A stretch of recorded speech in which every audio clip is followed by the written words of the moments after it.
listening. I want to have a quick chat and just kind of get something on the table. And that is the constant need or perception that we need to continually take like shooting classes and stuff like that, tactical rifle classes, tactical pistol classes, or whatever. I'm not saying that practicing and training is not important. It most certainly is.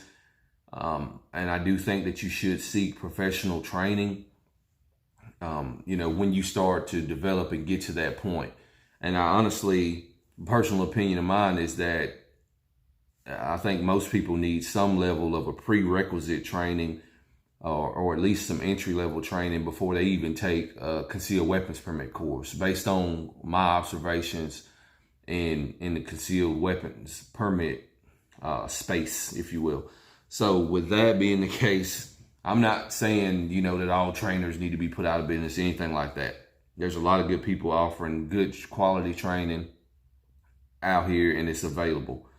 But what I'm saying is that once you get to a certain point and you're lacking in other departments, I don't necessarily see a great deal of benefit for you to continue taking, a rifle class, a carbine class, or a pistol class where you stand on the range and shoot and do different drills, especially if you've already done that to some degree with professional instruction, and you understand the manual of arms with your particular rifle, pistol.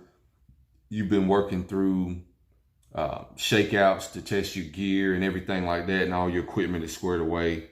I think that if you don't understand land nav, then you probably are focusing on the wrong thing.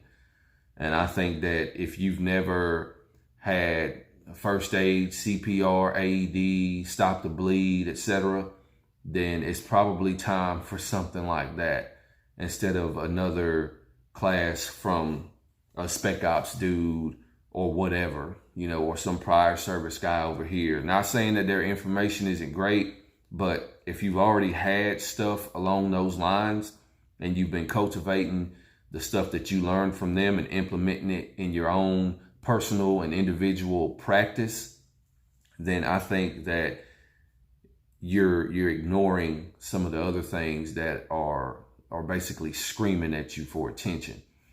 And I'm guilty of this. I'll be the first one to put my hand up. I'm guilty of this as well, which is why I have a fundamental understanding of it. It's because shooting the guns and going to the range and dragging all your gear out and stuff, it's fun, it's sexy, it's cool. Whereas a lot of the other stuff is going to be challenging and foreign, and it's not really necessarily worthy of Instagram photos. So, but it's very important, field craft, just camping, even just camping with your gear and stuff like that, so that you can get used to what you have and what you need, and how you took way too much shit that one time and you didn't need even 50% of it, and different weather conditions, getting different exposure and stuff like that. Because see, in the exposure thing is very interesting too, because like we got shitty weather here today, and a buddy of mine, me and him were talking about it, and he was talking about the class that they were going to go to today actually.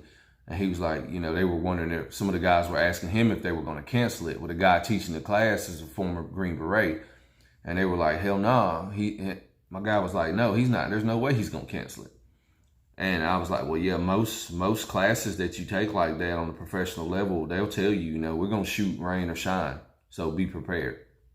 But I'm saying all that to say that if you don't get exposed to different weather and inclement weather, and every time it gets shitty outside, you're indoors, not anything wrong with that. I'm just saying, but if you're going to try to do this stuff, then you need to get some exposure. Whereas someone like me, I'm a journeyman lineman, so I'm always outside in all the shitty weather conditions, late at night, all the way over into the morning, 16, 20 hours, 24 hours consecutive sometimes. all the weather conditions that we have in my area or whatever area I'm working in, I'm exposed to them yearly. Hell, daily, whether it be extreme heat, sun in the height of summer, or, you know, a cold, rainy, windy night or morning, you know, where it's in the 30s or something like that, low 30s or whatever. Or maybe it's just a night where it's just a cold, crisp night and it's 19 degrees for the low and I'm out there in it. So my level of exposure is pretty much always there. It's a common thing for me. Whereas someone who works at a bank or in a warehouse environment or an office space may not ever get any great deal of exposure to the elements such as that. So if that is the case, then you're gonna have to set up situations for yourself where you can get that exposure. And I think that is very important for you to do, because not everybody does the same kind of work or works in adverse conditions and so on and so forth. So I think that that's something that you should do.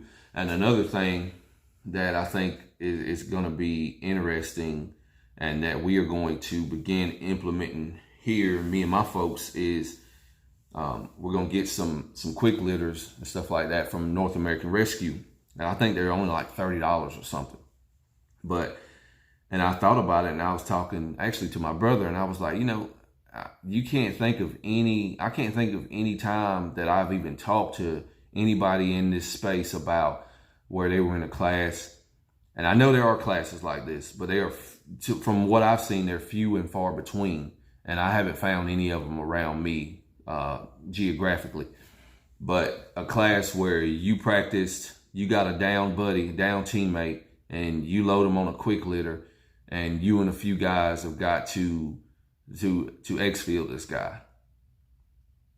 Like that's the kind of shit that we need to be looking at, is the stuff that we've never ever done before. The things that we have zero or very minimal exposure to is what we should be prioritizing in this stage, not another class where we get familiar with a rifle that we're probably already familiar with, or shoot some low light drills that we've already done, you know, a dozen times.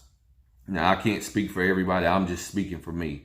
But I think it's just a very odd thing that I've seen, and I've picked up on it, and it's just it's kind of worrisome to me. Worrisome, whatever the fuck, I don't know. It worries me. It bothers me, especially when I see people in my circles close to me that want to do more shot timer drills, but you know, they haven't took a stop to bleed course. And nobody can produce a quick litter. Well, we got a tarp. Yeah, I mean, you got a tarp, but that's not ideal. It's suboptimal for the task. They make stuff for the task, and it is easily obtainable. I'm sure there are much better litters from reputable companies such as North American Rescue, because I've seen them, and they can range to a few $100s. But I mean, how much did you spend on your last gun or your last red dot? So there it is.